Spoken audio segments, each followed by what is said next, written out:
So today I'm going to be doing a little bit of a different video. I don't think I've ever actually done a video like this, but today I will be talking about some of the manga that I would like to be licensed in English. And I'm going to be honest, I don't read scans, so the only way I know of manga that I would like to get licensed is through authors that I've already read from before, or a series that I've heard talked about a lot on the internet, but I think these are all from authors that I've read from before. Some of these manga are a lot more likely to get licensed, in my opinion, than others, but who knows? All kinds of things get licensed that I was surprised by, and there are some things that I feel like are very obvious that never get licensed. So anyway, let's go ahead and get started. First one, I'm going to talk about the one that I've been pushing for forever, okay? It's Blue Giant Supreme. This is the sequel to Blue Giant, which is a jazz drama manga, if you don't know. It's put out by 7 Seas. I really enjoyed it. A movie came out in the last year or two. I really enjoyed that as well. And even though the first series is complete, there's obviously a lot more to tell with this character. We know at the beginning that he is a really famous jazz musician, and we're seeing his journey, and I would like to continue his journey if 7 Seas would ever license it. Honestly, the longer we go without this being licensed, the more I think it's not going to happen, and I don't know if the original series just didn't sell well, or if the license is really expensive and 7 Seas doesn't want to drop all this money on it for a series that maybe, again, didn't sell very well. I don't know, but it's very upsetting to me that this manga is not in English, that I cannot continue reading. Like I said, I don't read scans, and honestly I think the scans for this manga aren't even complete, so I can't read it that way even if I did read scans. So I don't know, I'll just keep putting Blue Giant Supreme into the 7 Seas reader surveys every month like I have been doing for the past however many years since the original series completed. And maybe one day they will listen to me, and I will continue to talk about it and nag them about it because I really want to read it. Next is one I thought was going to get licensed during the most recent Viz license announcements, but it didn't happen. It has ended recently in Japan. It's by an author they've published from before. It is a little weird, so maybe that's why they haven't licensed it yet.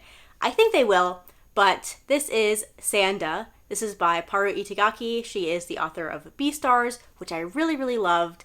This manga is about Santa. And correct me if I'm wrong, but I'm pretty sure Paru Itagaki started this manga because she has a thing for Santa, and it grew into its own thing. But again, I haven't read any of it, but I said when I read Beastars that I will read literally anything this author writes because I love Beastars so much. I also enjoyed her one-shot Drip Drip, and I just really want to read the Santa manga. I do think Viz will license it because if Beastars isn't too weird, then hopefully the Santa manga isn't too weird, but I really want to read it. Maybe because there's an anime coming out. I don't know when, but there was an announcement for the Sanda anime, so hopefully when that starts airing, they'll license it. I don't know, I just want to read more works by Paru Itagaki. Next we have one that I'm actually really surprised has not been licensed. I feel like this would be a really perfect manga for 7 Seas, maybe Yen Press, but this is Kids on the Slope. This is another music manga, and this one is definitely more dramatic and has really interesting character dynamics, and I really enjoyed the anime. In fact, it's one of very few anime that made me cry. So I would love to read the manga. I'm not sure how different it is. I think it does continue on a little bit after the anime, so I would love to read it. I don't know why 7 Seas hasn't licensed it yet. Next we have another weird manga. This one is also on the horror side of things, as a few of these next ones are. So this one is called 14. It's by Kazuo Umez. Look at that cover. Look at the Mutant Chicken guy. I don't know what's going on, okay? All I know is it's about Mutant Chicken. And honestly, when I was making selections for this list and looking into authors I've read before, I realized Kazuo Umez has quite a few manga that either haven't been licensed in English or are long out of print and are not easily available. And this one definitely caught my attention because it's about a mutant chicken, and I just really want to read that. Maybe once Viz finishes My Name is Shingo, maybe if they're nice to me, they will license this one because come on, I just really want to read the Mutant Chicken horror manga because that sounds amazing. Next we have a manga by Naoki Urasawa, who is a very popular mangaka. If you didn't know, somehow he did Monster, 20th Century Boys, Pluto, which is my favorite because it's about robots. But also, he has done some sports series, more dramatic things instead of the mystery thriller genre. So the one I would like licensed is called Happy, I do just want more sports manga, and this is kind of that. But I also think it would be interesting to read something from Naoki Urasawa that isn't a mystery thriller manga.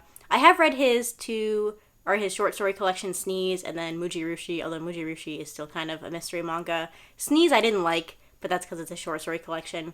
But I would like to read this one. I'm not sure why it hasn't been licensed. Maybe publishers don't think that it will do very well, because it's not, again, a mystery thriller manga like his other works. It does have Yakuza elements though, and again, I haven't read it, so I don't know what the ratio of sports series to Yakuza action series it is. I don't know. But I would like to read more Naoki Urasawa, and this is one that hasn't been licensed yet. I don't imagine Billy Bat will ever get licensed because of the whole copyright potential issues. And there are other ones that I would like to read as well, but this is the one I chose that I would like to read the most, I think. So yeah. Next we have The Pool. This is a new, I think it started this year. It's like another action series put out by the author or artist, or both, of Ajin. So if you didn't know anything about Ajin, basically in the first volume, there was an author and an artist, and they did it separately, but then after the first volume, the original author went away, and then the artist took over the story, and in my opinion, did an amazing job. And now he is doing a new manga called The Pool. This seems to be like another dark action series about monsters and stuff, and I think if this series doesn't get canceled, again, it is really new, I think if it goes pretty well in Japan, I think this one will get brought over eventually, because I think Ajin does pretty well for Kodansha, so hopefully this one gets licensed as well. And then the last one I would love for this to get licensed, because this author's other work never was finished, but I really love it. Because the author was so haunted by his own manga, he decided he couldn't write it anymore. He went to do something else, and if you didn't already know what I'm talking about, I am talking about PTSD Radio, but the manga I would like to get licensed is called Seeds of Anxiety. So from what I gather, this is told in the same vignette style as PTSD Radio, and I loved that. So if it's anything like PTSD Radio, I would really, really like to read it. If Kodansha decides to only license it digitally, I'll read that as well, because that's the way I actually originally read PTSD Radio, was digitally before it got released physically. So I just really want to read it because I love PTSD Radio.